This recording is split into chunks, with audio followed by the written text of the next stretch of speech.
1 second. You know what? How's about? How would I just go online? I'll just go online. Oops, about to do a Tazon day for a second there. Oh goodness. Nope, do not want that. Hey everybody. It is first. Moth already in here. Dang, I haven't even posted the name of the ooh. I don't want that out on the audience.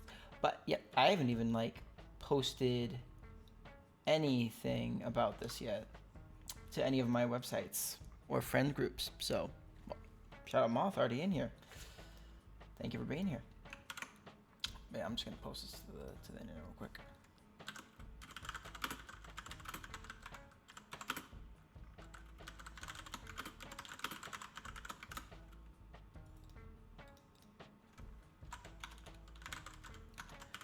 But yeah, while I get this set up, I just want to kind of introduce this a little bit.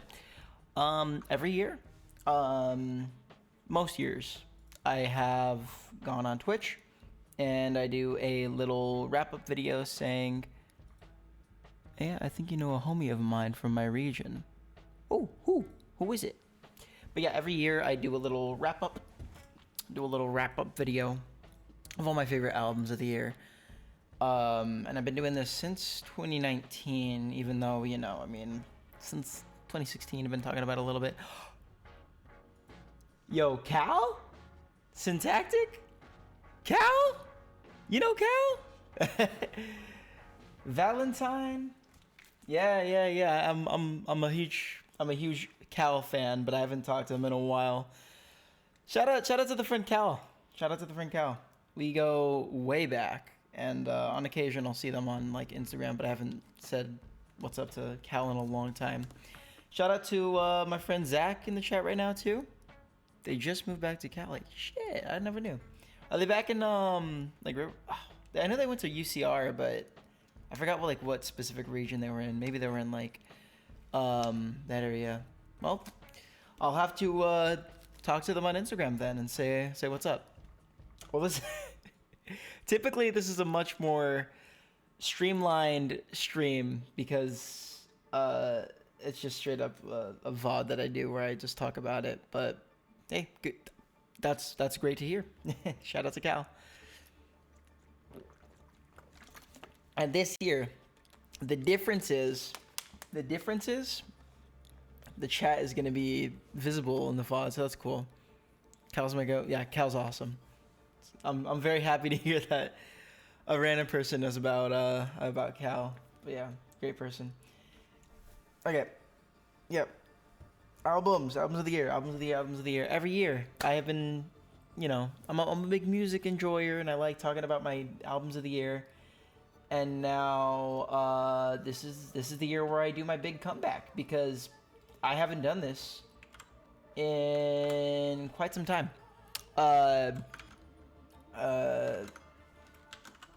You know, previous 2 years I just did not go on stream for this and I was really sad. And this time I will. This time I will just straight up get on stream and do it. And I'm kind of tired today after I you know, got home from work. I did so much prep for this. Yeah. I have a definite number one and everything else is fighting for second. If I remember right, the Jane Remover album is your number one, right? I have that. I think it's my 26th, honestly. Jeez, there was just so much good music. On a lot of other years, the Jane Remover album probably would have been in the top 15, but this year, just so much good music. And I limited it to 25. So, you know, I went to the Danny. Red and Cheek is a perfect 10. It's pretty good. When I went to the Danny Brown concert, Danny did a performance of Psycho Boost, and the crowd went fucking crazy. She was nuts. But yeah. Let me see. I'm still. I really love starting this one right away. So yeah. Oh yeah, I heard. It sucks when like an opening act just doesn't match like the crowd for a lot of, certain artists. Like I remember Ash Nico was the opener for Danny Brown, and people were not rocking with her. And Danny had to like call out the audience. It was not good. But in any case.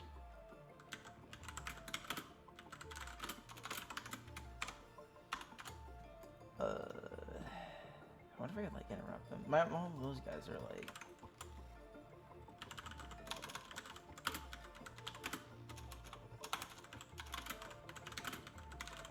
Alright, this VOD is a little scuffed. A lot of people stationary in front, so yeah, that sucks.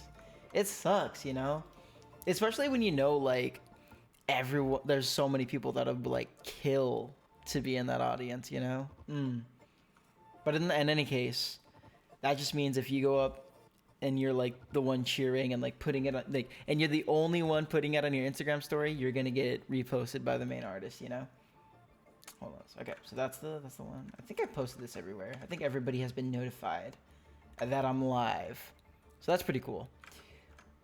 All right, let's start the thing.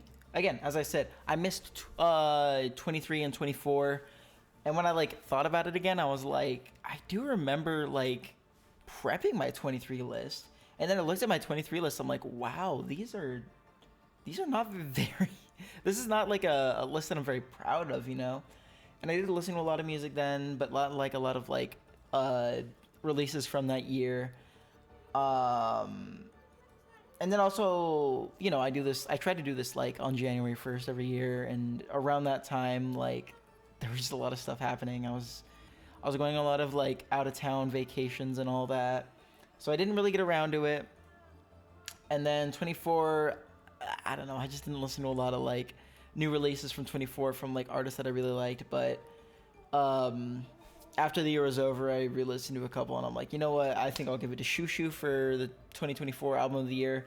So, in retrospect, I never got this on my YouTube channel, but the Danny Brown 2023 release, K.R.I.T, that was my album of the year that year. 2024 was the Shoo Shoo album, which it has a long name. It was like the Frank Bellamere Stilettos. Here's my Last FM Yearly 100. I would have probably streamed on like the 31st or something, but I was like, you know what? I'm gonna wait for my Last FM stats to come out, and they weren't. It's always buggy for me. They always tell me that I'm my own most listened to artist, which is I don't even listen. Like I think there are certain tracks that I've like just made in FL Studio just for like my own purposes. For like, I don't know, whatever it may be, like I just make it, and then like my default artist is just my own self, so picks that. And then certain songs are just spammed over and over again, so that's what this looks like. And I also got this from Last FM because again I wanted to wait for January 1st for the little yearly stat to come out from Last FM, and again they were just not very impressive. There's not much to say about this, so you live and you learn. Maybe next year I'll do it on the 31st or on the 1st. Who knows? This year's gimmick. Each album will have a friend attached to them as a rec, and I forgot to choose the friend for each one. So I'm going to be doing this off the dome, but some of them I do have some in mind. So they don't have them attached in this little preparation I did. Last second thoughts, again, and this is kind of what I'm thinking about right now. In terms of preparation, this format, the stream itself looks really nice to me this time. This time, instead of having 35 tabs open in Firefox and just pressing Control W every time, I wanted to show a new title, as well as just manually typing in OBS with the title of the album every single time. This time, I made a slideshow, so it just is how it is. And yeah, again, as I was saying with the 2023 one, I looked at the 2023 list and I'm like, if I got this entire list, even like number one K.R.I.T, that probably would land like 22nd on this list if it came out right now. Like the albums this year are so good, and I'm so happy with it. what I was thinking about all this year, you know, a lot of people were like, it's a real down year for music. And I'm like, I know y'all are saying that because I know, like, that's what all the, like, people who enjoy, like, popular artists are saying, right? It's a very low year for pop music.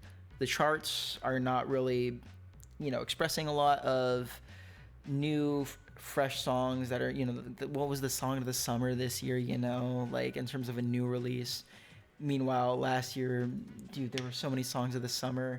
Pop was just exploding. Even, you know, Charlie XCX's Brow, you know, that was critically acclaimed, as well as being a bombshell movement within, like, the youths. Like, I was playing Dress to Impress, and there was, like, a Brat themed, like, stage for it in the official server, whatever the hell it was. But in any case, all right, all you pop enjoyers, all you people who, you know, like, are all about, you know, kind of Billboard, and even, like, just below Billboard, you know, things that are, like, within, like, the common canon to a degree. There was a feeling of, like a heightened experience of a monoculture to an extent there.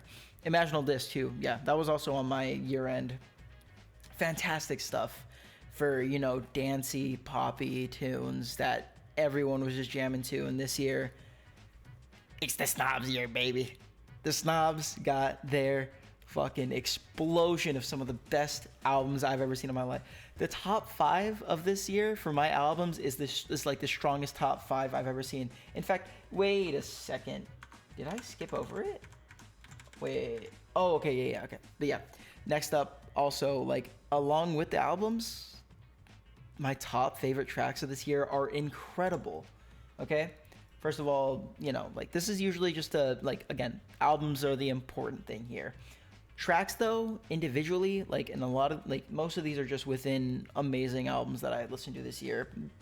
Few of these are just singles that were released from, like, an artist's SoundCloud or Bandcamp. Incredible standout tracks this year, okay? Like, you know, I listened to Wake Up by Backwash early in the year. I thought that would be the runaway song of the year for me for a long time. Waterproof Mascara, Billy Woods. After that, I was like, there's no way a better song's gonna top this. And then Book of Daniel came out, and I listened to it, and it hit me on a personal level that was so good.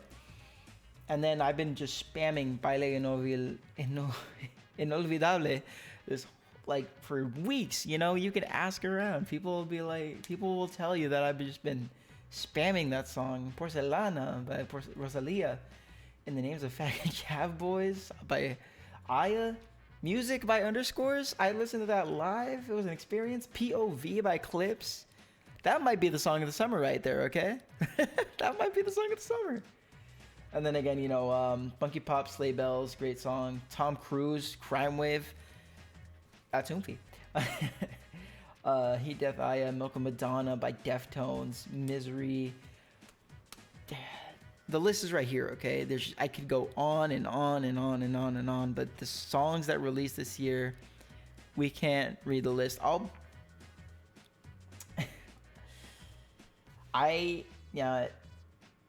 It's not that important, but you know what? Hold up. Watch this. Watch this. Movie Magic. And, okay, in there. And then there's more. See them all?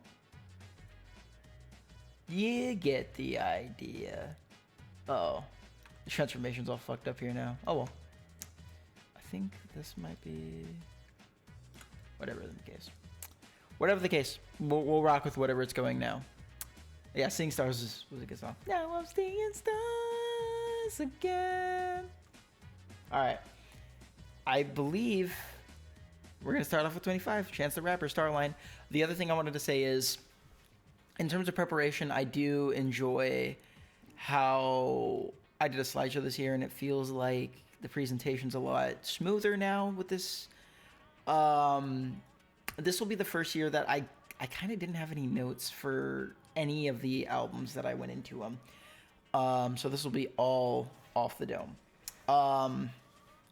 But yeah, number 25, Chance the Rapper Starline.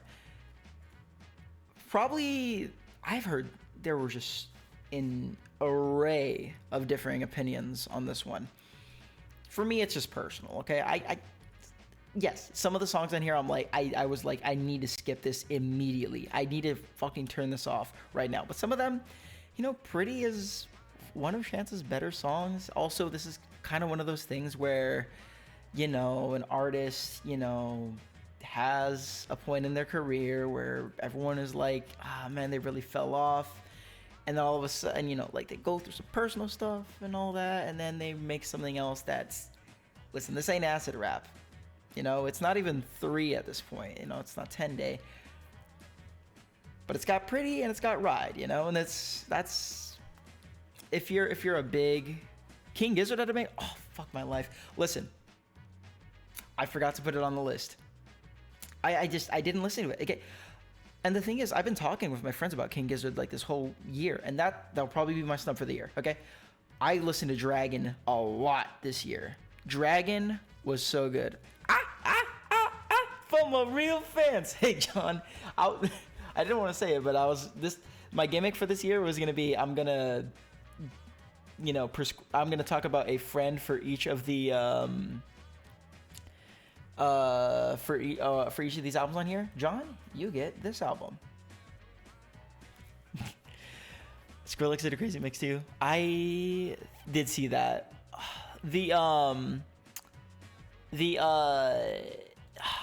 The name of the Skrillex one is really funny. What was it? It was like "Fuck you, Skrillex" or some shit. You're not Banksy. You think you're Banksy, but you're not. That shit was funny. But yeah.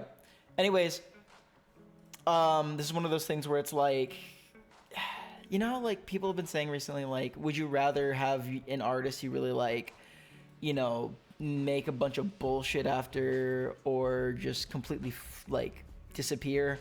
I'm glad that we got a couple more decent tracks from Chance, you know? And it's like, you know, you couldn't have ended it on the big day, you know? So, Chance the Rapper Starline 25. I also wanted to say, like, again, I saw so many differing opinions on this album. You know, I listened initially, I saw, and I was like, there's some bullshit tracks on here, but there's some nice ones, and it's kind of nice seeing him here, and it's like, this is the art style of his 3 album run that he did. It's fun, it's nostalgic, we like this. And then I went on Rate Your Music, and this was, I'm pretty sure they rated this like barely higher than Big Day, so they hated it. FD Signifier said it was his album of the year when he first heard it, and everyone's like, you're crazy. So for me, I liked it a little bit. Next one, Just 10. Class President. Just a quick little EP from a smaller artist that Don't Tap That Glass. You know what? Shoot, Don't Tap That Glass and Revenge Seekers are on my honorable mentions. I forgot to mention the honorable mentions. And is this gonna fuck everything up if I do this? Nope. Okay. Oh no, that's my other music end of the year thing. But yeah, Don't Tap That Glass was good. The rollout was really fun too. I don't think Tyler's ever done something like that. But yeah, Justin, you know, just a fun new rapper with just a really interesting, you know, unique kind of presentation. Shout out to gay people. Shout out to, I believe Dawson showed me this one, so I'll shout out Dawson on this one. Not too much else to say, but I'm looking forward for new Justin music soon. Number 23, Macroblank. This is in kanji, so I don't know how to pronounce it. But whatever, version 2, instrumental hip-hop album. My friend Zion showed me this one, so shout out to Zion. I don't know, I just think the art's really cool for the album art. We were listening to this while, I don't know, I just had a stream on a Discord call, and it was cool. I was like, yo, Zion, what are you playing right now? And he showed me this, I was like, it's pretty nice. Big K.R.I.T, dedicated to the Cadalee Biarittz, Volume 1. Again, there were some people that were like really talking this one up, and I'm a big K.R.I.T, like big fan of Big K.R.I.T. And I thought this is okay. You know, it has 2 really big standout tracks, which is well, I-20 and then Celebrate the Line. Fantastic ones. If you haven't heard of Xeon, check it out. I will. Oh, and I also saw the link you sent me earlier. I haven't listened to it yet though, but appreciate it. But yeah, 2 big standout tracks. Again, you know, this is the person who made Forever's a Mighty Long Time. It's so good. Oh yeah, and in the chat, he has an EP. I love EPs, okay? I'm the EP lover in this space, all right? I'm pretty sure one year I put an EP at like number 2 on this list. If the City by Jockstrap counts as an EP, but yeah, like very small albums. I do not care about size that much. Same as the final I said before. Just excited. Yeah, that's what I'm saying. Accessibility is good. I don't have anyone that I want to recommend this one to, but I think I'll give it to. I don't know. I'll give it to Rashad probably. I know he's a Louisiana guy, but you know, maybe he'll like it. Fly Anakin, The Forever Dream, my 21st on this list. You know, for me, just knowing about this was because Quelle Chris was pretty deeply involved in this one, and Quelle Chris is like top 3 artists of all time for me. Just a few good tracks. I haven't really heard of Fly Anakin much over the years, but you know, he has quite the track record, and I'm really, you know, I'm willing to get back into his get into his discography going forward. I'll give this one to I'll give this one to Nick, but Nick's probably gonna get another one in here. So who else? I don't know. Who else would like Quelle Chris? Whatever. Open Mike Eagle, Neighborhood, Gods Unlimited, number 20 spot on this list. This is a huge album for Open Mike Eagle, and I mean, you know, like huge relatively speaking. He's been one of my favorite artists for a long time.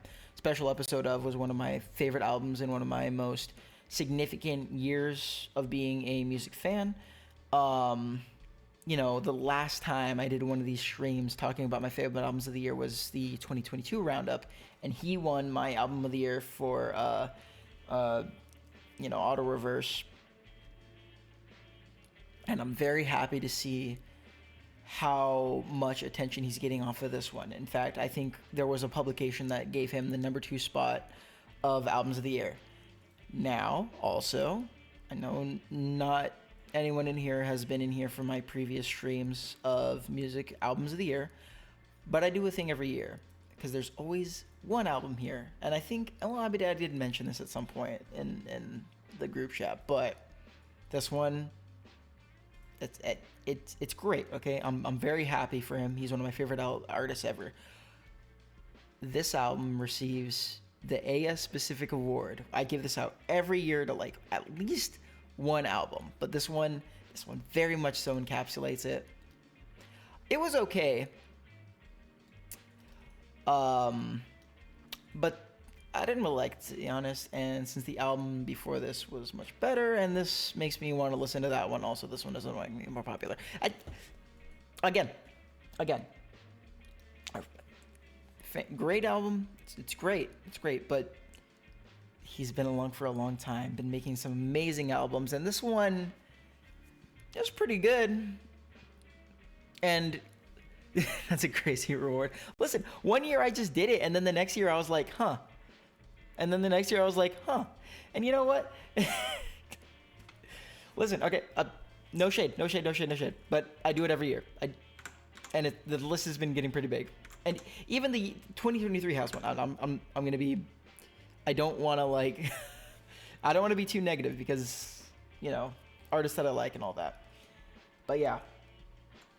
In any case, I could talk a lot about this, even though like I could just talk about this in terms of a metatextual analysis because this is one of my favorite artists of all time. I think he's been doing, it's really like coalescing in his kind of do-it-yourself, be your own self-starter, and use the internet to your advantage as a creator, as an independent, as sort of like a guy that just is his own like advertising per se. I don't know how to like best explain it, but Open Mike Eagle has been for years going on the internet and making a name for himself on his own terms, and I really respect it. And this year it's really coalesced, right? Went, you know, from his previous album till now, he's been streaming a lot, talking about hip-hop, talking about current events, you know, within the hip-hop landscape. And yeah, there's a Malaysian band I discovered called Patriots. They have some bangers. I'll check them out. But yeah, this is Open Mike Eagle's year. I'm very happy about it. You know, he's been, you know, I mean, I figured out about him because I stumbled upon him being a vocal voice for the underground hip hop community back in 2016 on a Vox video. So yeah, he's been doing this for years, and I'm just happy for him, you know. And all my friends know him because he collaborates with artists that all my friends like, so that's cool. Number 19, Kevin Abstract's Blush. I've been really tapped out on Kevin Abstract for the most part ever since, well, I mean, honestly, ever since, you know, like, Iridescent dropped for the most part. But I've kept up here and there, and, like, when I saw the features on this album, I'm like, those are artists that I know. Spoiler for like later down the list, but I don't know too much about like a lot of like people who are really in depth in the current music scene are. I'm still stuck in my like 2016 music snob brain, and like a lot of the people who got like popular in like 2023 online, I'm not too familiar with. And there are artists on here that are who fit that category, right?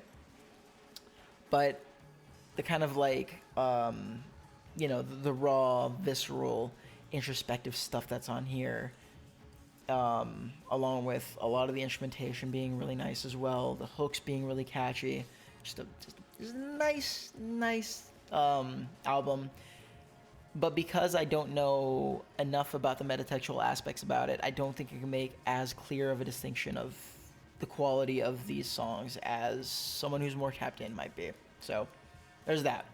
But having, you know, I mean, Kevin Abstract was an artist that I was really into back in 2017 when I was really like just tapped into the music scene on all those music forums and all that. So it's cool, you know. And you know, Danny Brown has a track on here where it's just basically his equivalent of, you know, Andre 3000 on Blonde with the solo reprise. You know, just they call it Danny's song, and I thought that one was really cool. That's basically why I got into this album. But a lot of other standout tracks on here. Number 18, Showbiz by Mike. Just an absolute powerhouse of a hip hop artist. I love Andre. I need to listen to this. Yeah, Andre is amazing. But yeah, I liked it. I liked Blush. Honestly, again, that's the 19th album on this list. It could have probably been. It probably could have been number one back in 2023. Honestly, if I went back, it was like, these albums are really good. I loved music this year. Number 18, Showbiz by Mike. Again, a fantastic artist. Oh wait. Oh, I forgot to. Okay, this one I'll give to Cole. This one I kind of want to give this one to Cole too. Maybe I'll give this to Zach too. Who else I listened to that with? Yeah, I'll also give this to TJ. Showbiz, Mike. Again, you know, it's a good album. Mike is a wonderful artist. He's a genius, and the instrumentation on here is eclectic and fun. It's great. And yeah, I'm gonna give H-Town. Yeah, because that's I mean, I know a lot of the Brockhampton guys are from Corpus Christi. That's where they originate from. But they talk about Houston a lot in some of their songs. H-Town with Beyonce, Turn Her to My Prom Date, Dance Moves Like JT, Spin Move Like Jay-Z or whatever it was. Heath Ledger with some dreads. Not gonna finish the line. Not because I'm not gay, but because I can't say the other word. But yeah, this is a good album, and I got sidetracked. But yeah, Dawson showed me this one, so I'll shout out Dawson again. And I think Nick might like this one as well. So yeah, I'm talking about, yeah. Oh, Wednesday Bleeds again, incredible album. I heard of Wednesday because they collaborated with MJ Lenderman. I'm a little sleep deprived, so I can't really articulate as well as I can with this. But every time I think, I have a bit of a crush on the lead singer of this album, and that's. In any case, great standout tracks on here. You know, it starts off really strong with the first two, with nice crescendos on the instrumentation. And visceral vocal performance, while also interweaving, songs like Elderberry Wine, which are more laid back, kind of like an alt country sort of vibe to it, a bit folky. And I'll give this one to my friend Merck, and I think Catherine would also like it. I got through that. But yeah. Number 16 is the new Deafheaven album, Lonely People with Power. I barely, December 31st, realized that Deafheaven dropped this year, and I had to just listen to it immediately and put it on this list. Listen, man, they made Sunbather, and then they made this. This is just, if you like Deafheaven, and you like Sunbather, and you've just been wanting more of, their style, this is good shit. It's just a good album. It's got the same Coke flavor, but with a cherry twist, kind of. That's how this one feels. It's wonderful. I'll give this one to Zach. Who else might like Deafheaven? I'm gonna give this one to Jakey. Why not? Jake might like this. Earl Sweatshirt, Live, Laugh, Love. Listen, when I first saw people talking about this, again, I've been tapped out of the music scene, but here and there I'll try to get back in and see what people are saying about current music, and they're like, looks like Unc dropped, looks like Unc made a new album, and I'm like, that's Unc? No, that's Earl Sweatshirt. He's 19 years old. His mom just sent him to Samoa because he was being a little immature guy. Come on, y'all, that's not Unc. He's Earl Sweatshirt. He's always going to be 19. Not, but I feel a little old now that I'm 28 years old, which is still very young. But still, when people were saying that, I was like, Earl Sweatshirt's like Unc now? That's something to me. That put it in perspective a little bit. Just a little bit. Just a little bit. Luna Desdemona is raiding with a party of 3? What's up? I saw you were streaming, and I was low-key I had this stream in my queue for all day, and then I realized you were streaming, and I'm like, I should probably wait till you're done, but whatever. Shout out to Luna. If you want to play COD Zombies with me tonight, let me know. I might be down, but I might be also tired. It's kind of late. But I got that plutonium ready. You remember when we were 23? That's what I'm saying. I know we just met up again recently. But prior to that, the last time I saw you, we were early 20s. Just in community college. Anyways. Again, I'm seeing this at 15. I'm like, dude, there's no way. What an amazing album this was. I don't even know how to explain it, The instrumentation is gorgeous on them. The release, the kind of, again, the metatextual aspects about it. The music videos, the promotional art and all that. Him going to Flog has been just wonderful. It's just the Zach Fox influence again on the music video, I think, for Crisco was hilarious. I thought that it was so funny. They sent that guy to Samoa. Oh, yeah. Just track after track after track. Shoot, there was... He name drops Gene Dawson and Vince Carter in the same song. And I'm like, come on, man. You should have left that to me. You should have left that to me, man. I'm the only other person in this world who... Oh, well. Whatever the case. A lot of standout tracks on here. Every single track on here is good, too. It's just consistent throughout with track after track after track of just good Earl Sweatshirt music. And it's wonderful to see him this way. He's cooking. He's just doing good stuff. Number 14, Crimewave, American Sweetheart. Yeah. I'm putting my friend's album on here. One year I put him at second place of the year, okay? So me putting him at 14, okay? And then can't call me biased that hard, all right? But yeah, oh wait, yeah, well, they're also sure. Oh, everybody likes social shit. But yeah, it's American Sweetheart, right? If I wasn't the Jared sucking penis emoji, classic. And that's what I... Hey everybody, you should listen to Crimewave.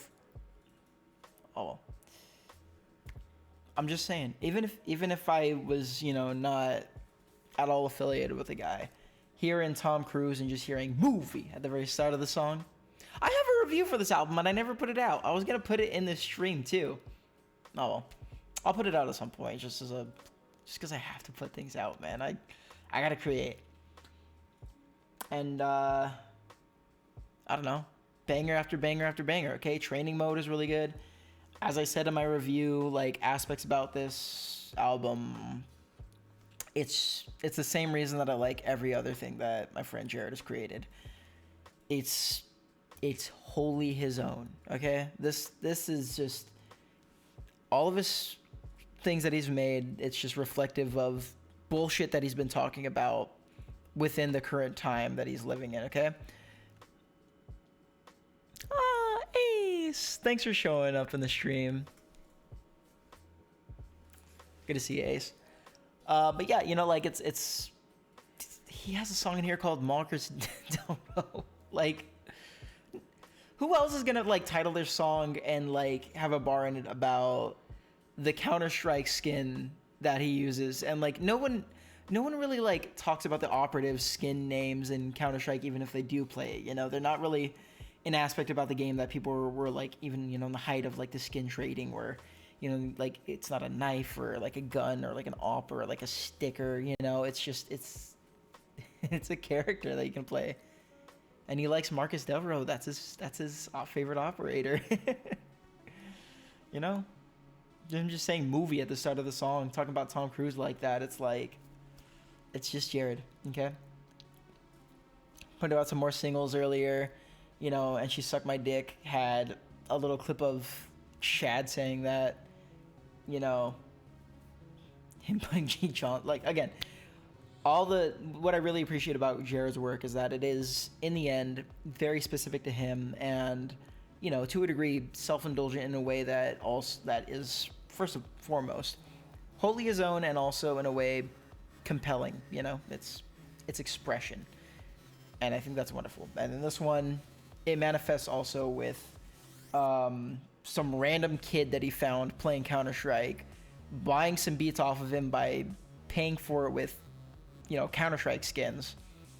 And have you heard the training mode beat's really good, and then also the Tom Cruise beat is just low-key. Don't snitch, but that's interpolation on the Bobby Shmurda song, if you didn't tell. It's a really good beat, and this was the sound of the summer for me. So yeah, shout out to Jared. Number 13, Aesop Rock, Black Hole Superette. This right here is like, okay, remember, I was talking about, like, 2016, 2017. Those are the days where I was really beginning to become a music nerd that was just, you know, on the online music forums. And you know, Aesop Rock was just always kind of that one artist where I was like, this is the guy right here. I mean, like, does this guy have any like weaknesses in his game? Like, you know, smart, good delivery, interesting, unique voice, all that kind of thing. Over time, I was like, you know what? I think I do know what he's missing, and it's like, he just, what's he even talking about in the songs? But yeah, they're fine, you know. And then in this album, I know throughout time, a lot of collaborations have happened within artists in this space that I've talked about throughout the years. But in this one, a lot of them, like a lot of the artists are on this album, including, you know, a feature from Open Mike Eagle. If I'm not mistaken, I think both Billy Woods and Elucid are on one as well. So that's really cool.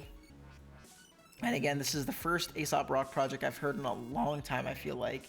It feels like the first one since The Impossible Kid, where I'm like, this is an Aesop Rock album that I'm like really into, then it's like making waves within the scene. Gorgeous also with like the visual aspect of the album that I saw coming out, making this black hole fake supermarket thing.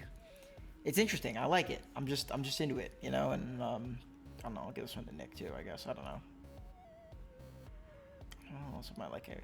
Yeah, I'll give this to my sweetie. I'll give this to Lysander. Number 12, Kenny Segal and K.R.I.T. Genuine Dexterity. Okay, literally, I don't know. I just like the songs. It's Kenny Segal, man. I'm a huge Kenny Segal guy.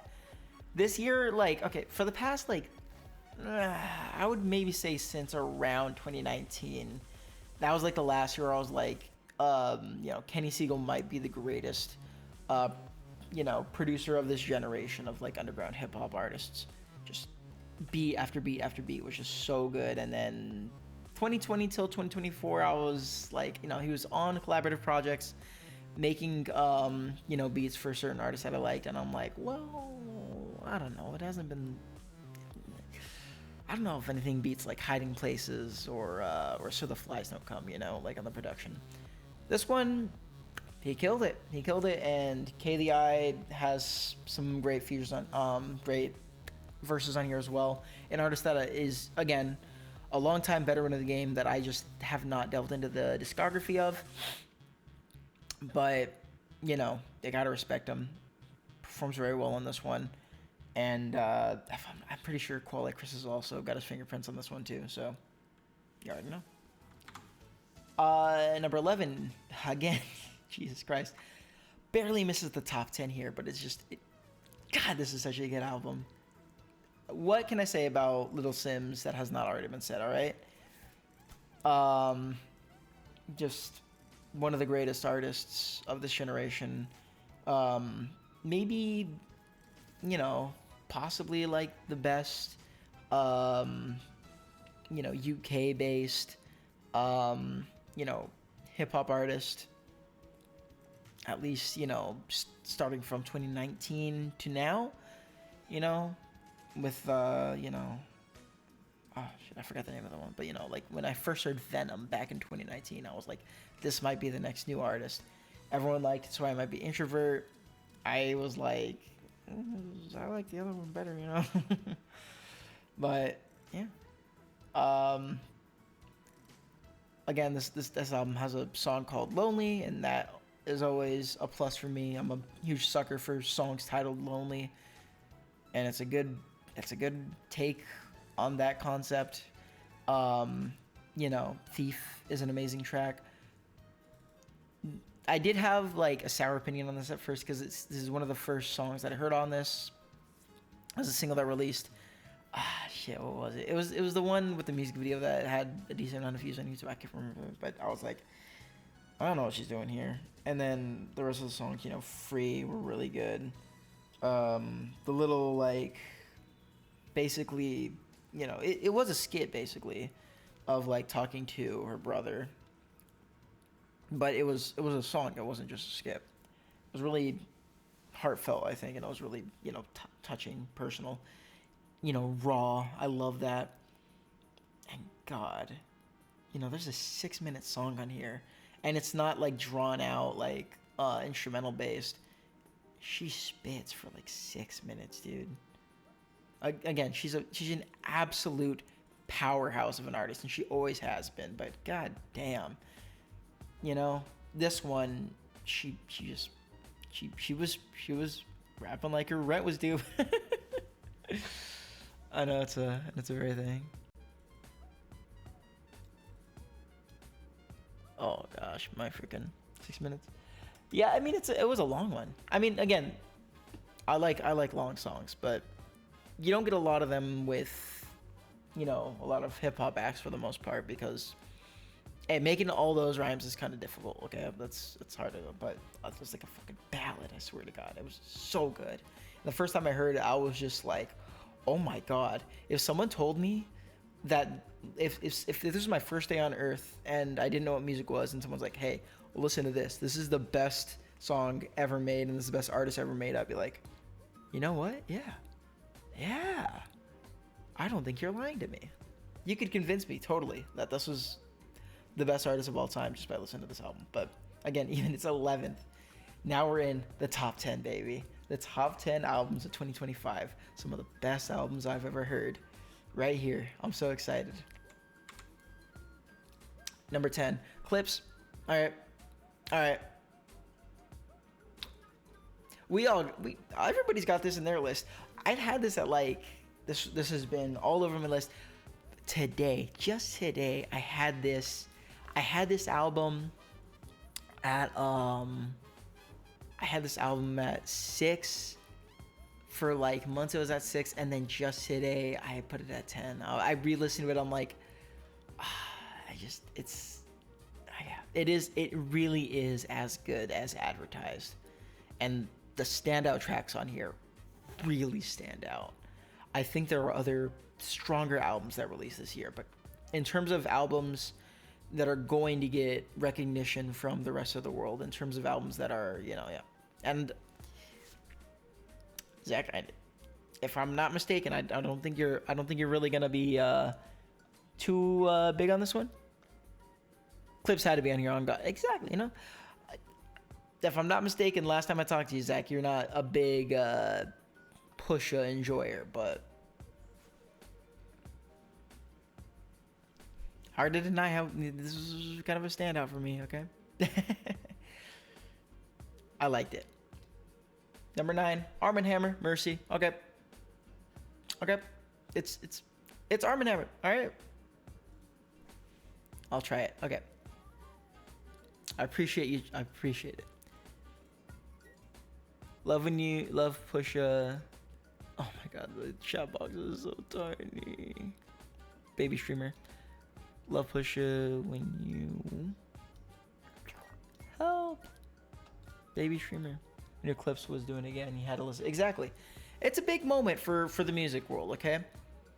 Like, this is kind of a moment where, like, even if I didn't love Brat that much, right? Like, I still would like put a lot of, you know, I was like gunning for Brat. You know, you kind of have to respect it a little bit.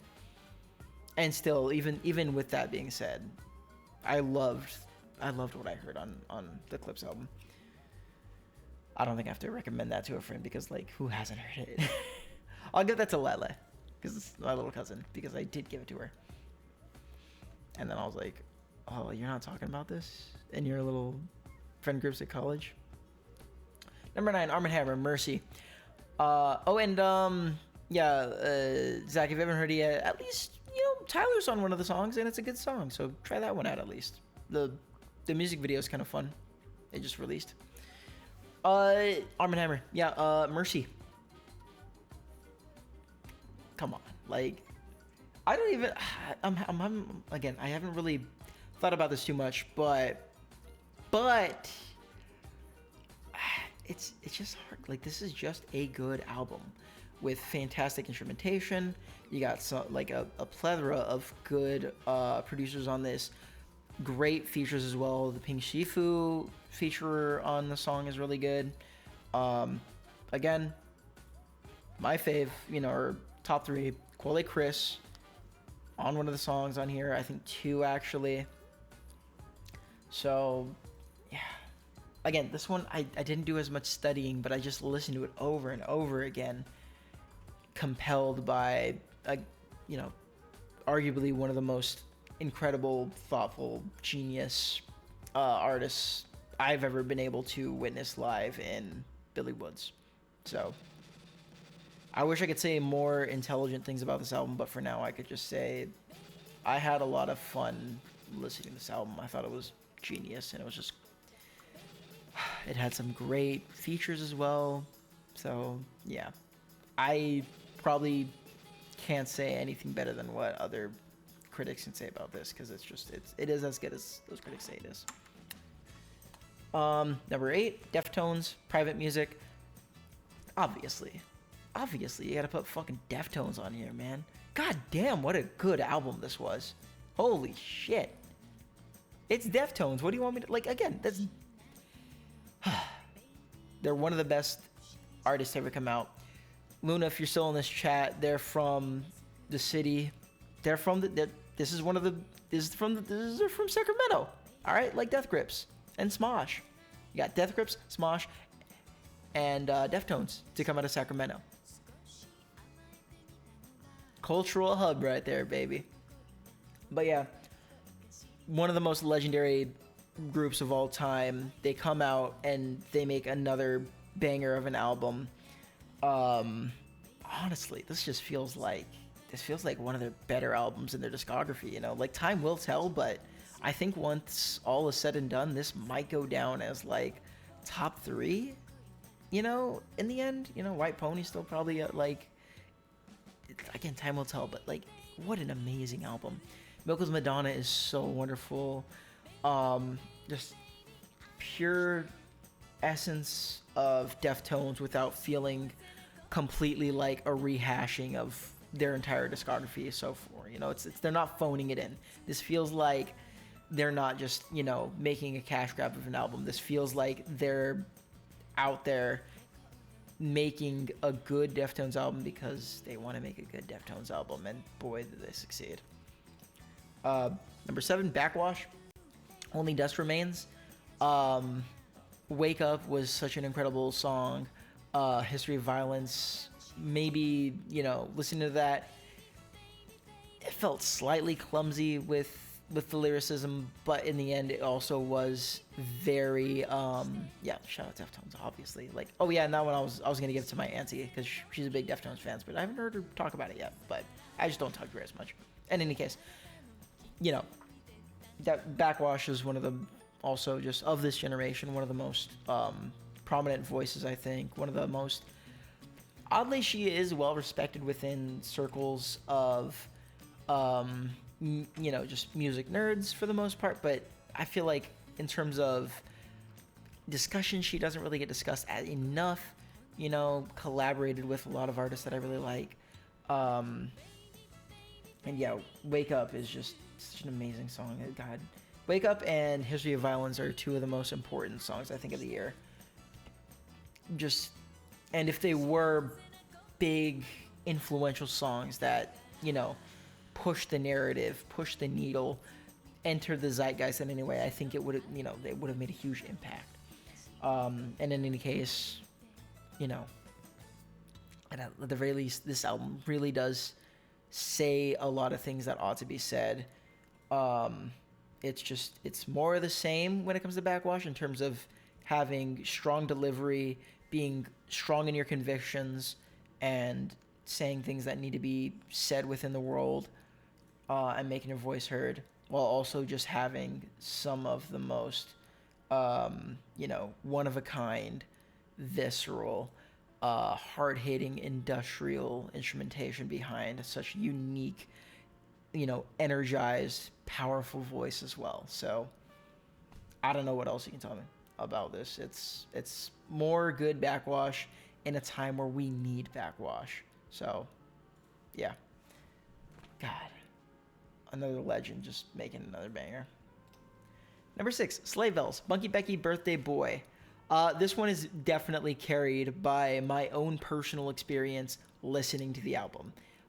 I would not say that this album is sonically speaking, one of the better albums that released this year. It's I remember listening to it, I'm like, it's pretty good. It might actually, I mean, all things considered, it kind of is on that side of, it kind of is one of those, but I don't really think Sleigh Bells in the year 2025 had that kind of reputation of like, wow, this Bunky Becky Birthday Boy album is a real fall off, I think there are more of that kind of like way that I saw Starline, where it's like, oh, Sleigh Bells is still a band? I would tell people, yeah, I love Sleigh Bells. They're like, wow, I remember listening to them back in 2010. And I'm like, huh. I mean, Treats was good, but like, they still made, I mean, they made Texas back in 2021, right? That was a good album. You guys listen to that one? But in any case, I had a lot of fun being a Sleigh Bells fan this year. On my YouTube channel, you can check it out, when I went to 2 different cities on different sides of the country to see them live, and Alexis saw me both times. It was wonderful. I got to talk to some friends about how our shared experience of this band was. In a way, Bunky Pop had a pretty personal feeling with me as well because of dealing with loss, It's on a personal level, I really felt this album. Am I going to be listening to it in years to come? Occasionally, I'll probably listen to Bunky Pop and You Want to Start a Band. But I mostly associate this album with my own personal experience being a Sleigh Bells fan in the year 2025. And again, this is my list. Okay, this isn't.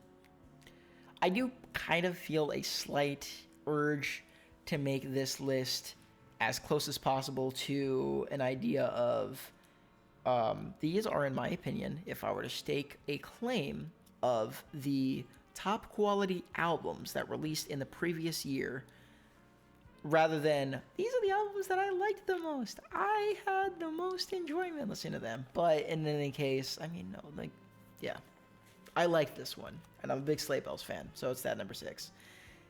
Not an incredible album, but also it's, I mean, it's like how some people feel about Until Dawn, like Lightning in a Bottle. That's Treats, man. That's Until Dawn. Texas, that's the K.R.I.T, okay? And a lot of people, like, I liked the K.R.I.T when I first played it, but I never played Until Dawn. And then I played Until Dawn, I'm like, yeah, okay, I get it. I get why people who played Until Dawn and then played the K.R.I.T are like, I don't know. I think the other one was better. In any case, a solid project from an all-time legacy band who I'm a big fan of and have a lot of personal connection to, and I loved seeing them live this year, and I loved talking about this band with my friends this year. So yeah, that's why it's at number 6, not because I think it's a good album. And I delineated on that way too long for no reason. This is my list, and it's not like, again, I mean, when I was talking about Open My Eagle, I was like, there's a chance that he might see this, and that would be scary because he got, he got this dumped on him, and that's not nice. And what if Sleigh Bells see it? What if Alexis see this? Oh well. Number 5. Top 5 of 2025 is insane this year. Rosalía with Looks. Whew. Whew. Listen, this is the album that a lot of music's like, I would say like, this is like the canon. It feels like the album of the year that a lot of people are talking about, okay? A lot of people really loved Loose, and like for good reason, okay? I know this has been getting a lot of praise, and it does have an association of it with like current online music discussion groups talking very good about it. And usually that means that it's not actually that good, all right? But this time they're right. Loose is so good. It's got Bjork on it, who just, I think she turned like 60 the other day or some shit. Let me check. Her birthday was very recent. I forgot what year that was. New York. It was on November 21st, if I'm not mistaken. That'd be crazy if I got it immediately. Oh, it is. Whew. I have an approximate knowledge of everything in the world. But yeah, she turned 60 on November 21st of last year. And she was on this album that came out approximately in November of last year.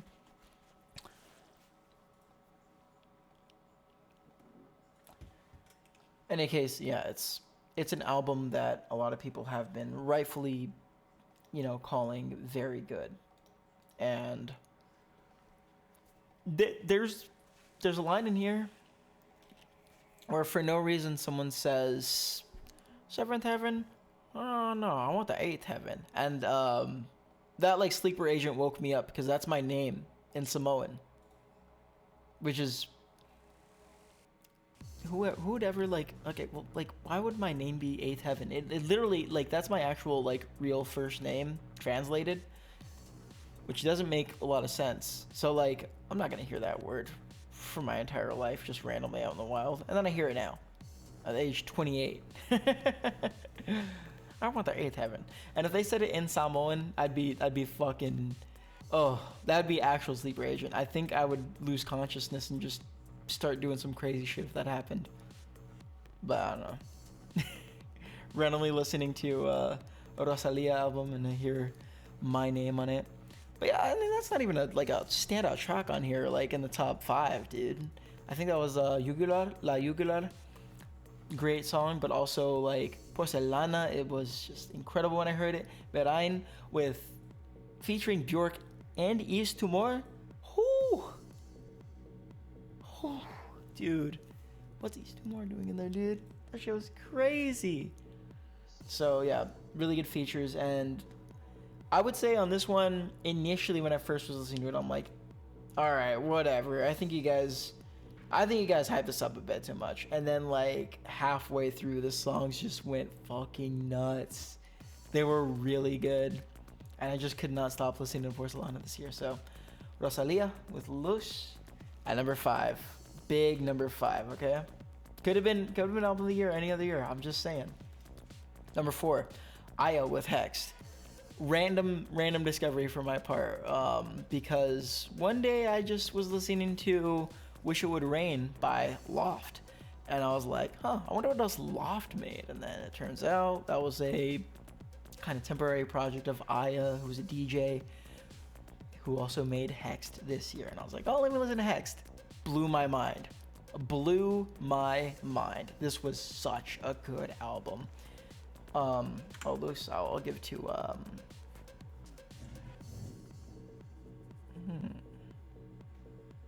the girl reading this. Bunky Becky, I'll give that to Kiwi.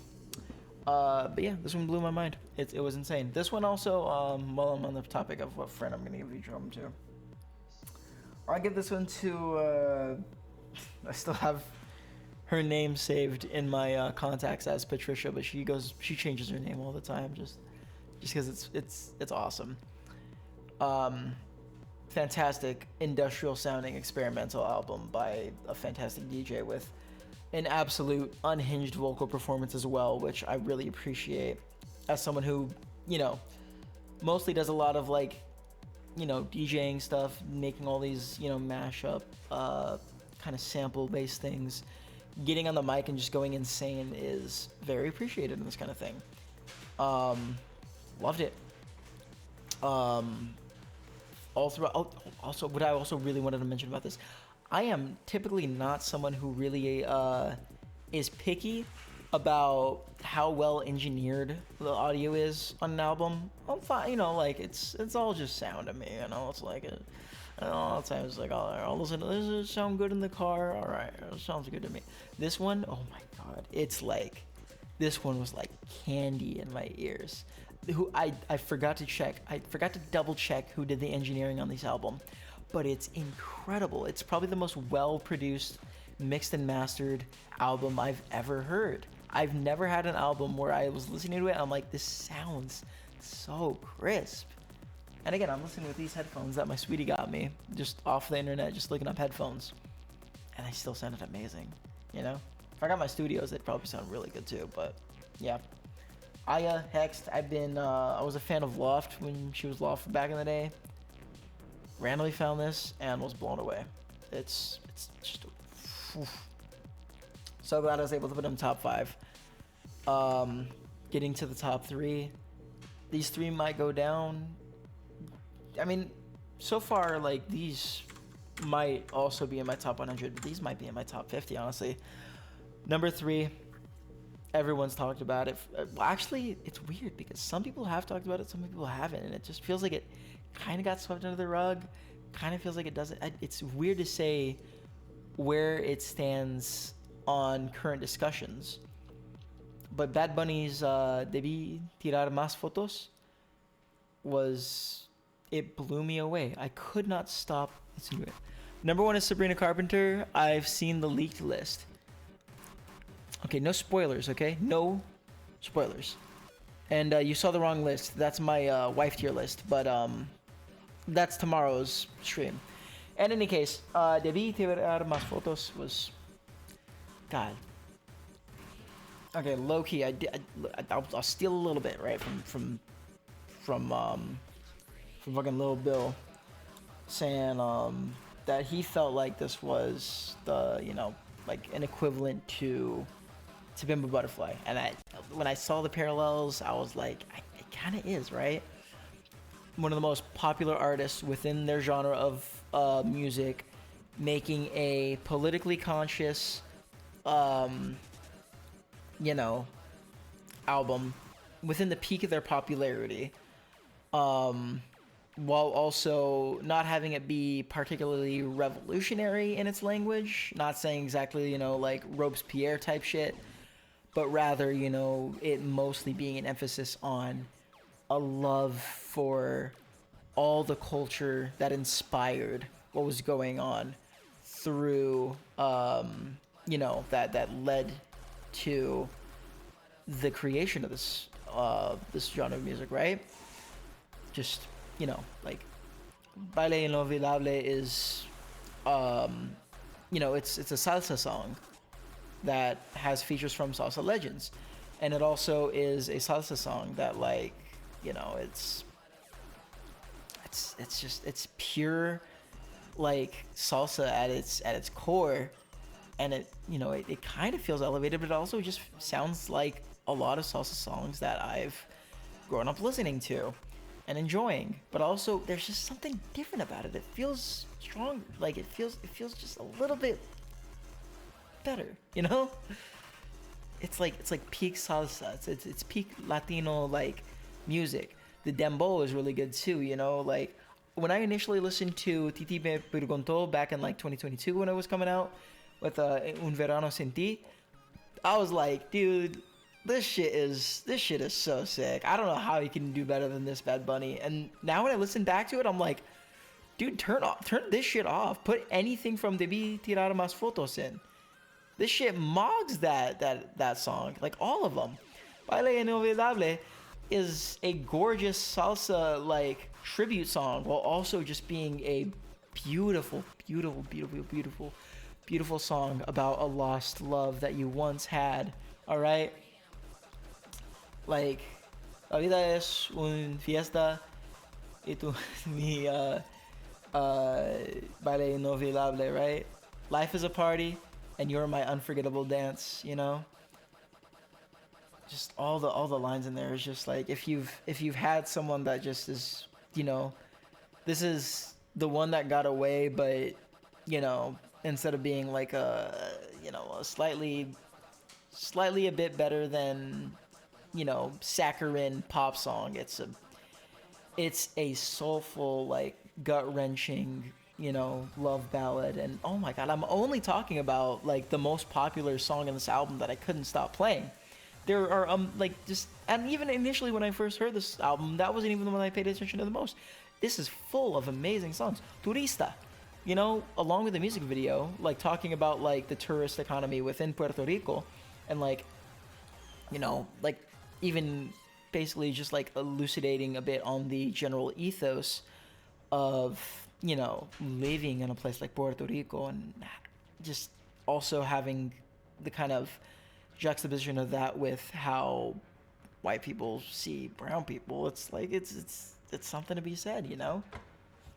And I think Bad Bunny really is, you know, while he isn't necessarily like saying like pitchforks and, you know, torches and all that, like this is like an album full of bangers and all that.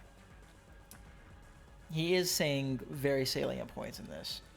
And also, one of the songs in here is, I think the title loosely translates to, I don't want what happened to Hawaii to happen to us. And as a Hawaiian, you get my approval, all right? Because the Hawaiians, we didn't want that either. And if he's looking at, like, you know, turista, looking at like how our land got stolen from us, I was told that at a very young age. I've been holding on to that my whole life. Get these white people off my goddamn island. Fuck off, Howley, you know. And you see like the love for his beautiful beach homeland full of beautiful people. And, you know, again, also an aspect about this album that is touched on is that, you know, very early on through each song, it just cuts out. And every single song, I'm pretty sure every single song this happens to it, which, creatively speaking, it makes each song have a beat switch, which is fun, and everyone likes that. But also, as a motif for an album, going throughout all of it, it's fun. And then also, it's a symbolic gesture of how Puerto Rico keeps going through these blackouts consistently, you know. And it's like, it's a statement, it's a artistic choice, it's symbolic, you know. It goes through like, it's kind of like a, you know, it's on all levels. It's such an awesome choice, and it's accessible enough for a lot of people to get through with it. Okay, the popularity of this is so big that the guy's gonna be the Super Bowl performer this year, which is really funny. NFL's so weird, man. They go from like the, you know, they're like, it's literally that one drill tweet where it's like me pulling the racism slider in front of the live studio audience and gauging it based on who boos and who cheers. Let's get rid of the end racism tag in the end zone for this Super Bowl that happened last year, but have Kendrick Lamar perform the halftime show. Let's get Trump on the broadcast, and then we'll get Bad Bunny, who refuses to perform in the United States because of ICE agents always showing up at the concert venues to headline it. After he made a very politically, again, I could talk for hours about this album. It's at the end of the day, it's smart, it's accessible, it sounds amazing. Artistically speaking, it's great. Metatextually speaking, it has so much.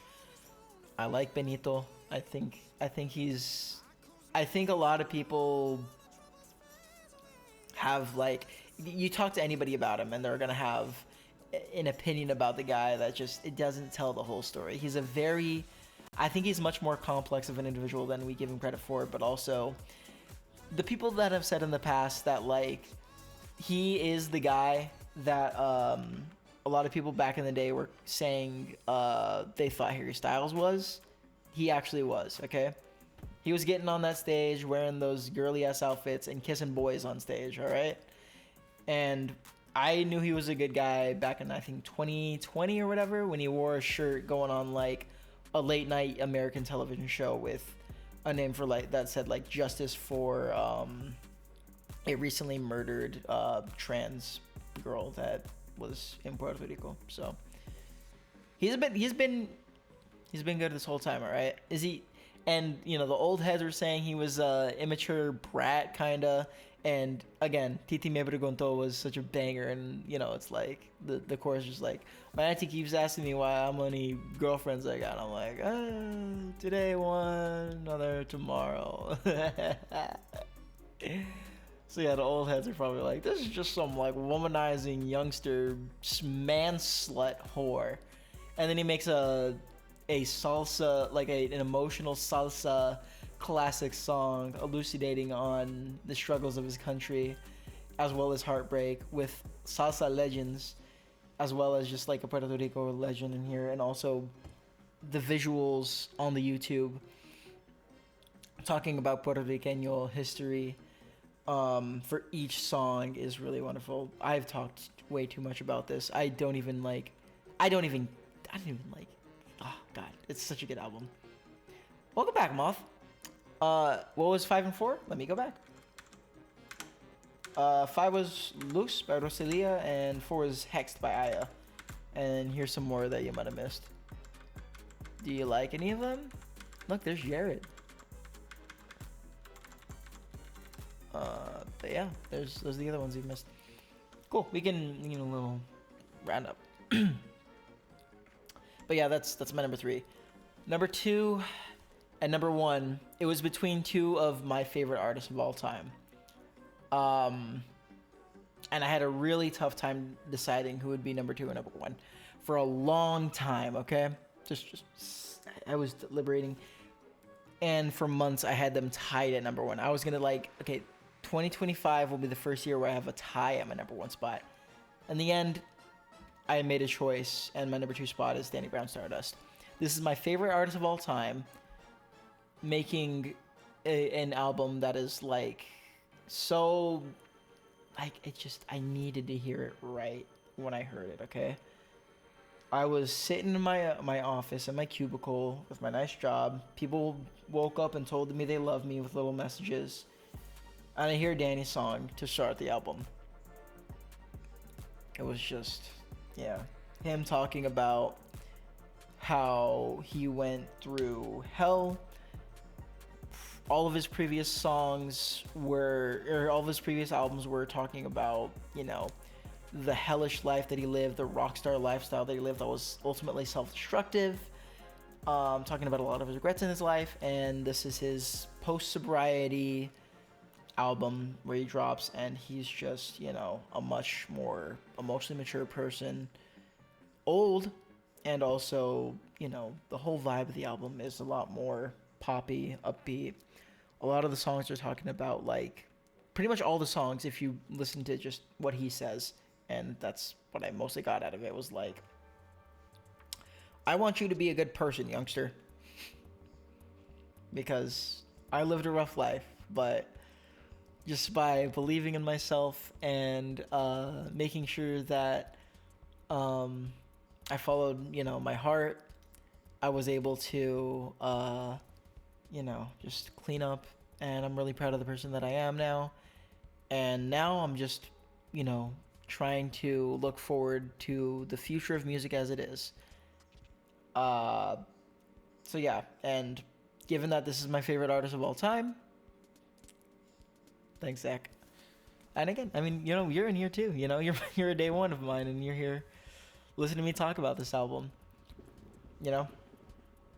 Listening to like Lift You Up, it's like a gay club banger sounding song, where he's just talking about like, come on, you're being such a you can't be so like down all the time, man. Come on, get up off your feet and make some music. And at his concert, the final song is All For You, and right before it, he just told the audience like, I hope to one day just be in the audience like you are, listening to you. One of you that's in this audience, I just want to listen to what you have to do and just be in awe of what you create. And it was just so inspirational. And accidentally getting in one of his Instagram posts is also really funny too, of just a random picture from 2017 of me at a Smash Bros tournament where he posted it and said, Smash Bros players stink. And it's a picture of a crowd, and I'm in it.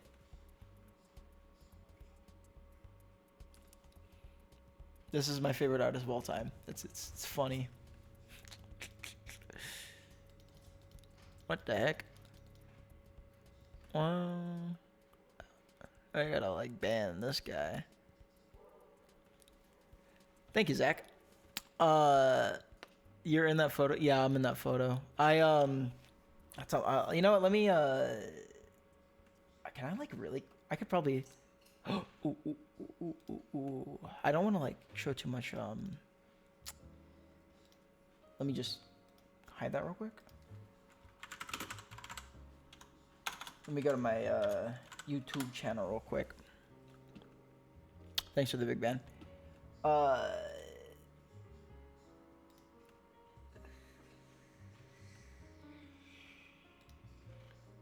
This is my YouTube channel, everybody. Hey, a pic of you and Danny Brown from Real. Danny Brown? My favorite artist? What did he have? Playing Smash Brothers because it's just associated with people that stink. Hey, a pic of you. That's me. That's me. So yeah. The reason that this isn't my #1 album of the year is because, you know,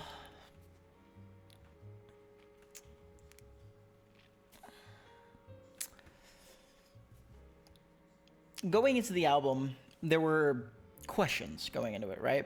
The features on the album were atypical for, you know, Danny Brown for the most part. Mostly hyperpop artists, right? And I was like, you know, this is kind of the people that he's been associating with recently, right? Gin Remover, Underscores, all those types of people, you know, Frost Children, all that. So I wasn't surprised. And then I heard the album, I heard the features, and I'm like,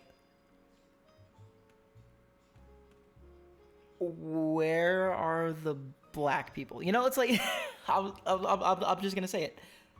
That's a lot of white features on the album. And it's like, yeah, you know, like I know this is a whole new thing, you know, and I'm not surprised by it. But at the same time, also, this is an artist who's collaborated with a lot of like wonderful artists within, you know, a large range of the hip hop scene, you know, a lot of underground artists, but also a lot of like well-known artists.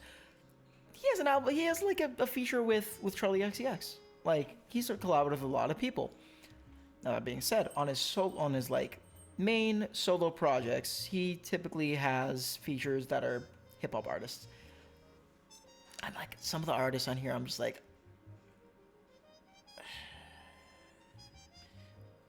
I don't know, you know.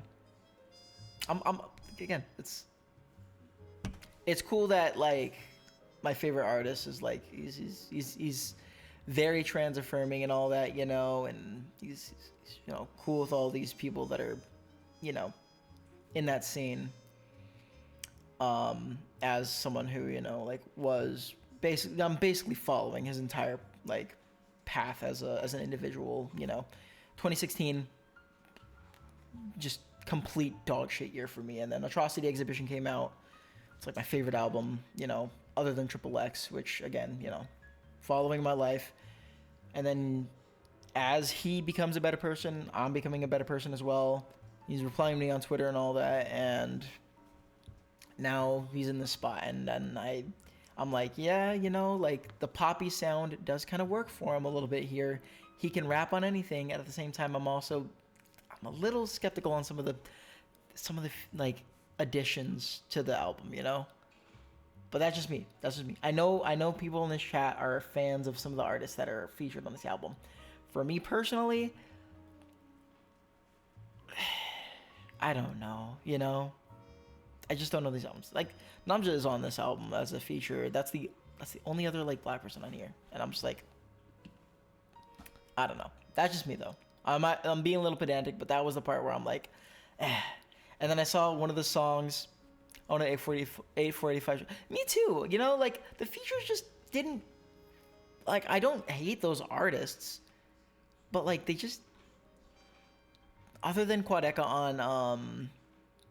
on Book of Daniel, like I thought Quadeca did a great job on the feature on that one. Even as someone who isn't like familiar with him as much as other people that I know are. Yeah. But yeah, I like, you know, like Underscores is on you know, rap star, pop star, give me that.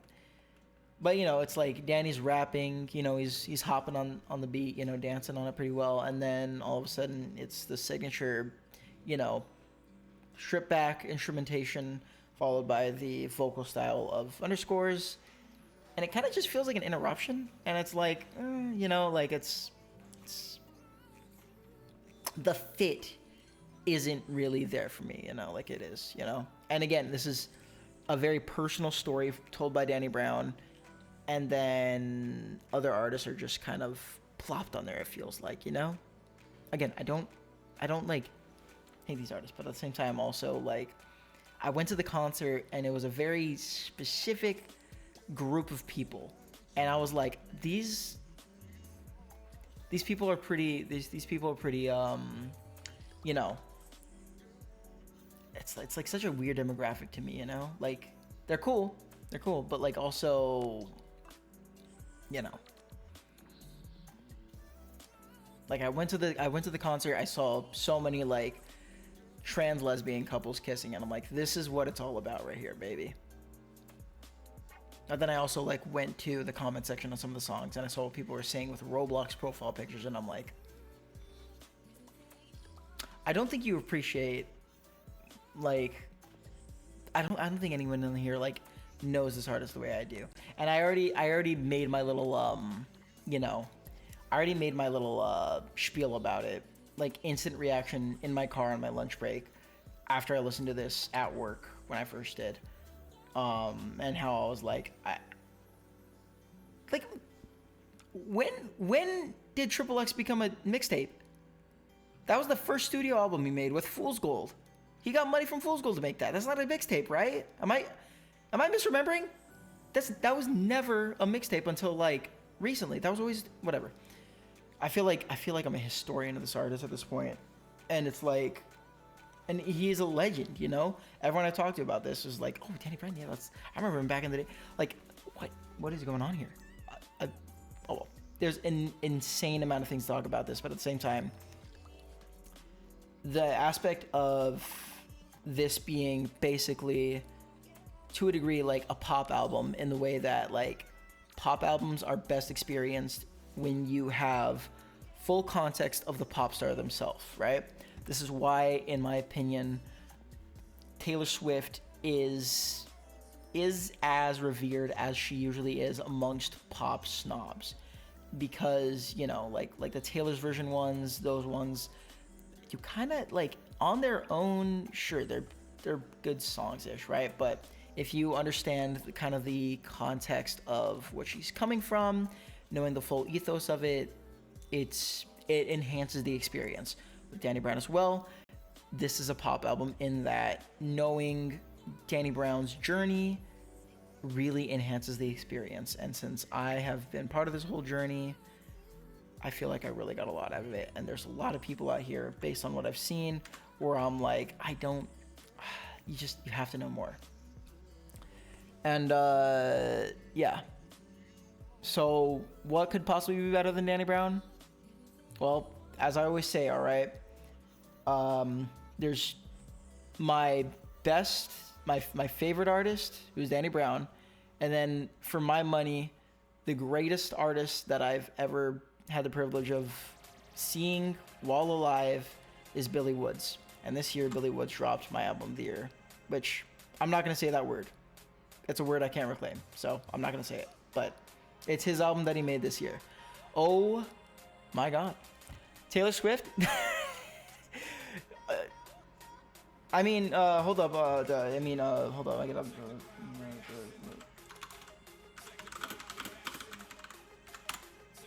Album of the year. Life of a Showgirl.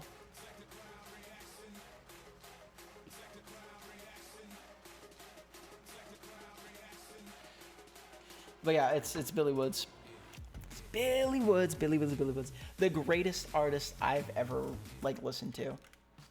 And it's just back in 2019, okay? My first Twitch stream I did on here live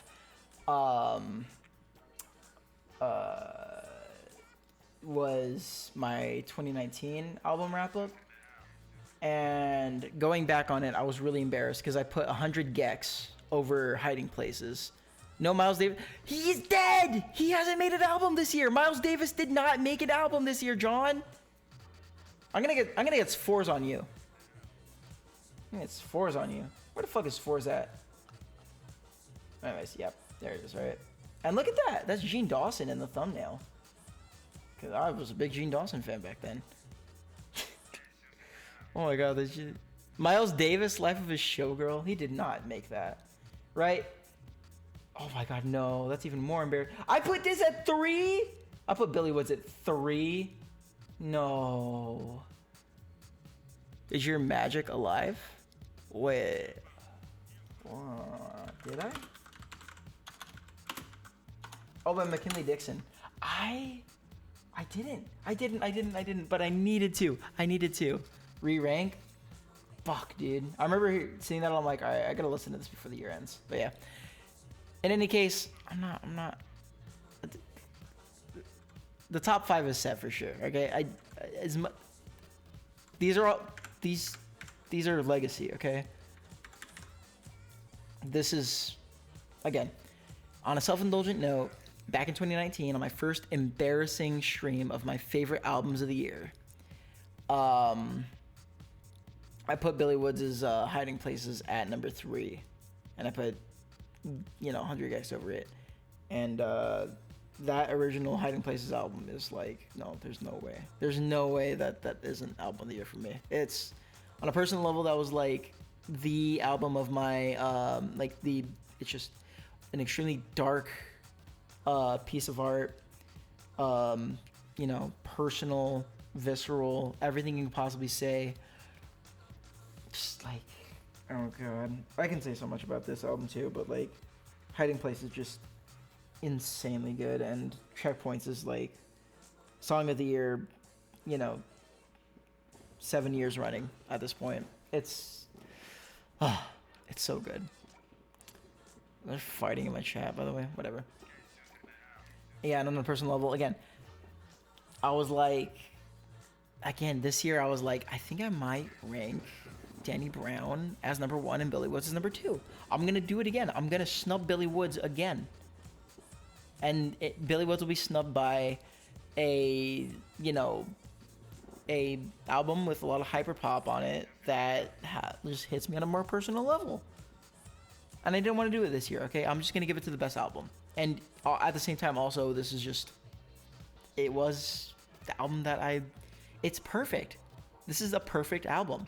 It really is. Again, what made Hiding Places, looking back on it, I was not entirely sure if I wanted this to be the best Billy Woods album I've ever listened to in my life. Immediately, like, my first reaction was, this is better than Hiding Places. I reeled it back in a little bit. I was like, maybe, no, maybe this isn't even like album of the year. Then I went back and I'm like, they're neck and neck. Hiding Places and this is neck and neck. It's God. The common thing about Hiding Places was that, like, yes, it's a dark album that tackles a lot of, like, when they say it's like a horrorcore kind of hip hop album, it talks about it's not like horror, like, scary, ooh, like kind of deal like that we're used to. It's like, here are atrocities that are being committed by the United States government. And in addition to that, it was also very personal on like a horror kind of level, because he kind of like made himself out to be the bad guy in a lot of things, like Red Dust was such a, exactly, it's like reality. Yeah, like not corny, like Dance with the Devil. You gotta listen to this song. It's twisted. This is like, Red Dust when he's saying, like, I broke bread with killers and rapists. I got bread with people you shouldn't leave with a child for 2 seconds. Like, back in those days. And then this one, like, oh God.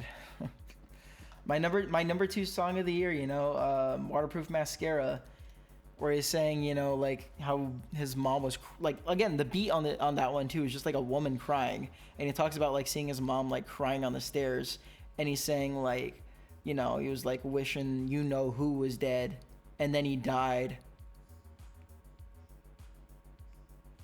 And then surprise, and then it's like, yeah, that's him talking about his dad dying in Zimbabwe in a car crash, and him saying careful what you wish for, which he's been saying throughout like every single album for years.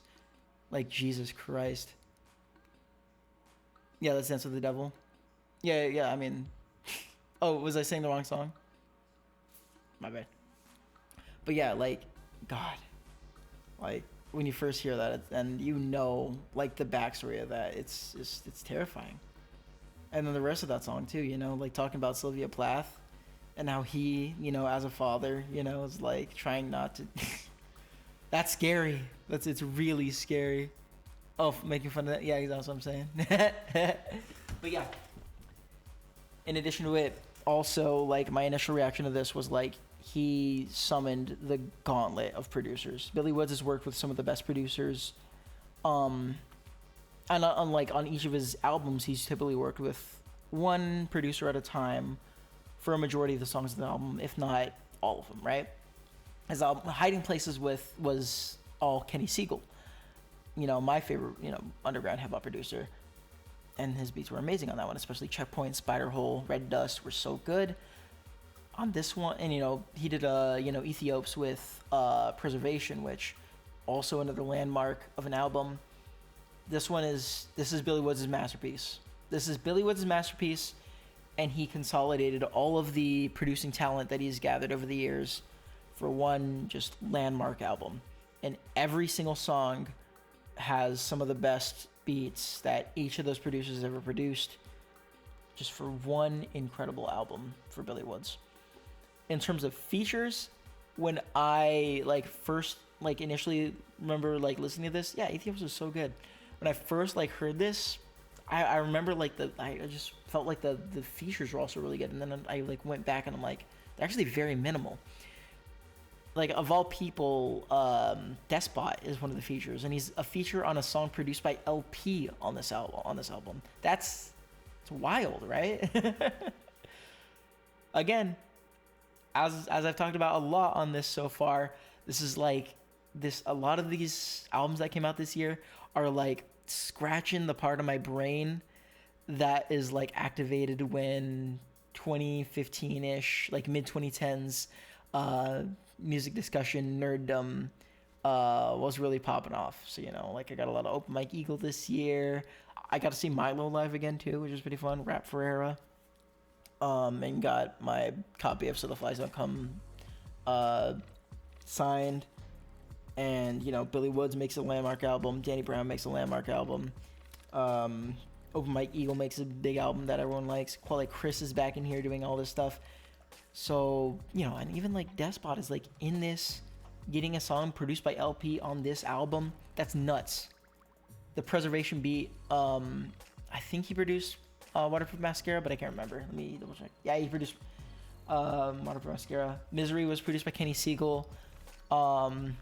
There's I really do gotta listen to McKinley Dixie album. That's true. That's what I'm saying. I remember seeing it. I'm like, I'll listen to that at some point. Silk Money. That's true. But yeah, it's just, yeah. It's Billy Woods' talent too. Run Part 2 is one of the best beats I've heard. I need to. I'm super excited to get and listen to more stuff. That was the aspect of these lists every single time, is that there are albums that I missed, and then I'll go back and listen to them. You know, it always happens. And the McKinley Dixie one is probably the biggest snub.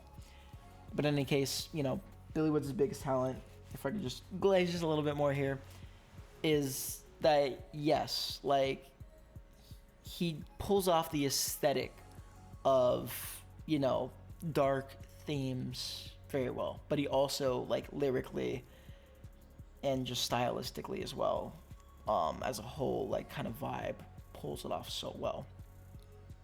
And while Hiding Places was both kind of an expose on a personal level for him as an artist, as a personal narrative storytelling kind of thing, you know, even with Steak Knives talking about how his album wasn't as successful as it could have been, on checkpoints, his line about, you know, like, I'm going to start being a rapper, so now everybody's going to have to contribute to the income, like, and then also, you know, like Red Dust, it's like, you know, it's talking about, like, you know, like, I mean, Spiderhole, you know, like, that one talking about, like, you know, Barbarians Gate Benghazi, I don't want to go see Nas at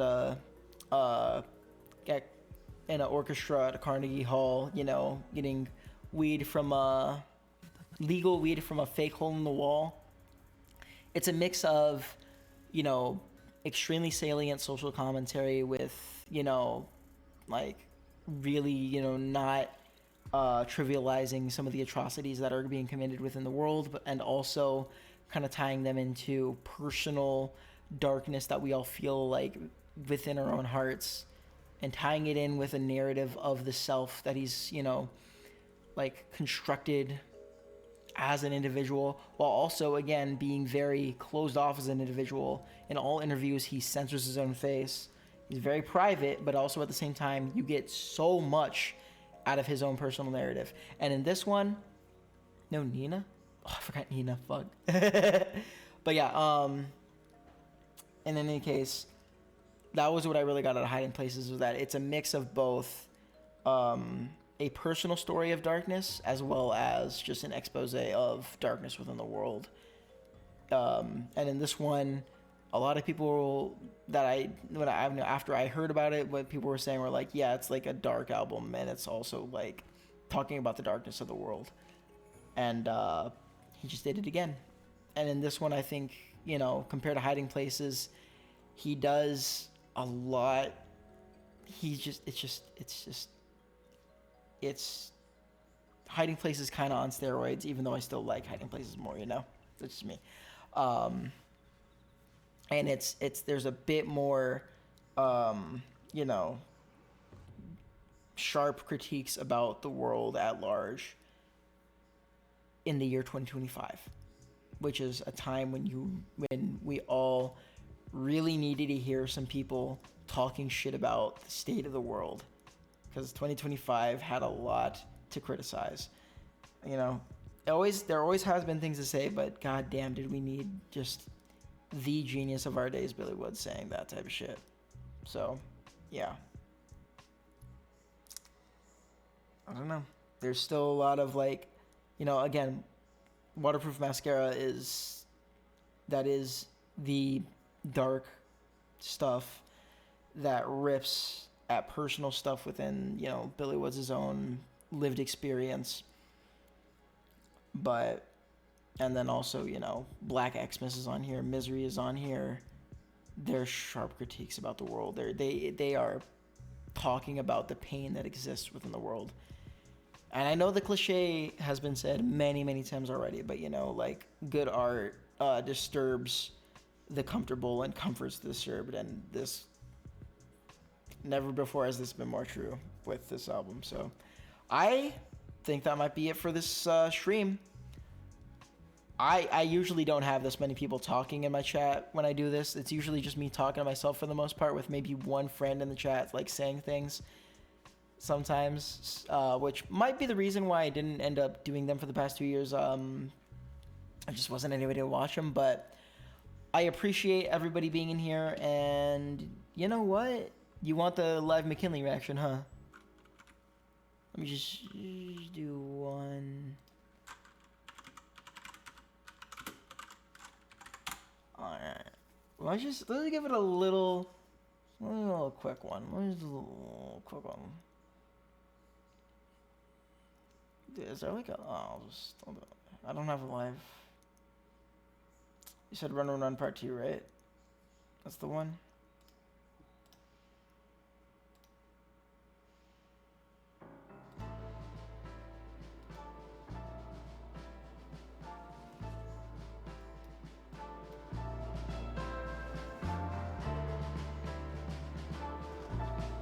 Shit, wait, didn't Mick Jenkins also drop this year?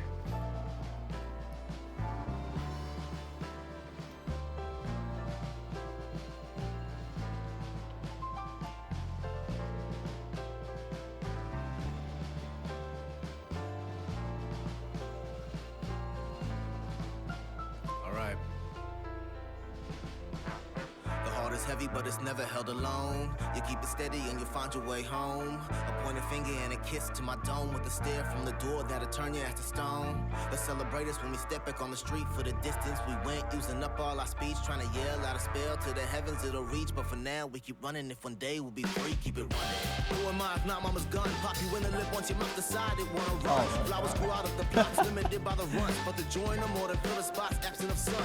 Concrete bend wherever we went, horizon gave reason to live. More time seeing and spent. Stained glass we grew up under shows the future it seems, but the dying beneath the stars, a real gangster's dream. Thug love. In the summer, us the block and bugs hug tighter than we get for a Cadillac. Let's start us like hum. Find a way to live forever, curse as loud as it comes. But if we find a way, shit, a tale will become a blaze of glorious sun makes wings split. I'll take those odds, there's a chance and a chance my wrist.